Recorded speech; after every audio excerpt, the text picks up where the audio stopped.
Magandang gabi sa inyo guys. Ito nga't napaibig na naman kaming mag-isa o kaya napasugod na naman kami din sa tindahan ni Ate Annabel. Mura nga po pala din at napakasarap ng kanyang isaw, napakalambot, pati yung ulo at saka yung paa. Talagang sulit na sulit po ang inyong pagbili-bili. Pati rin nga ho pala suka niya ay tamang-tama po sa kanyang punta ng isaw.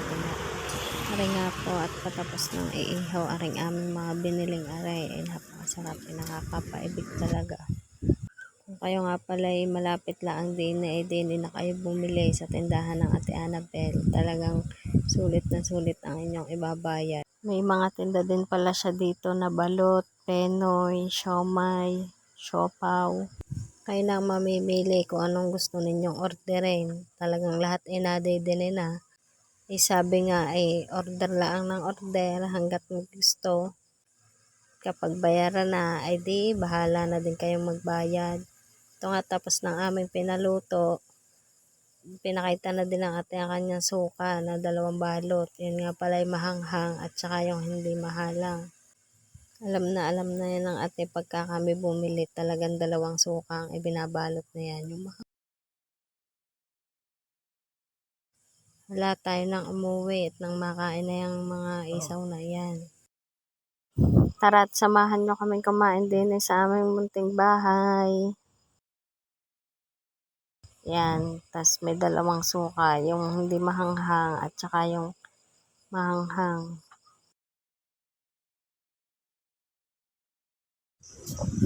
Ano yan? Ito balat.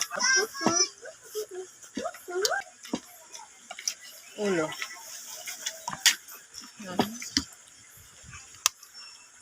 Ito ay buto. Isaw. Ulo ng baboy. Ang paa. Meron din tayo dyan. Tainga ng baboy. At meron din tayong hotdog.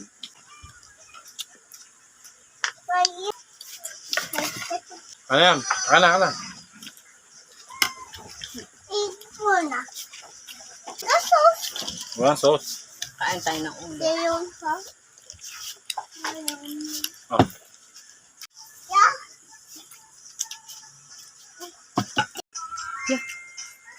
Ayun.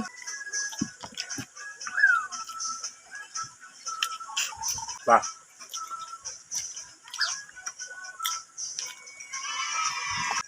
Salamot ng ulo. Pati paa. Rambot.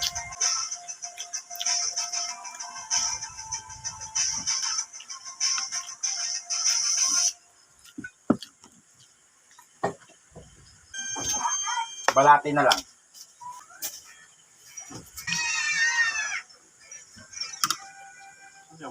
Ano din eh.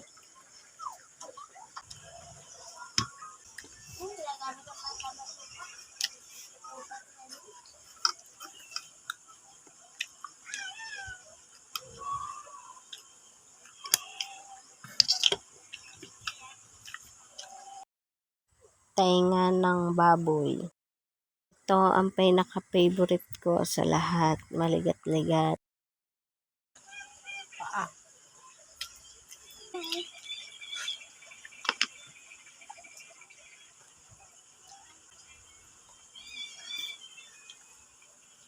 Kasi ito dyan ay magbibig.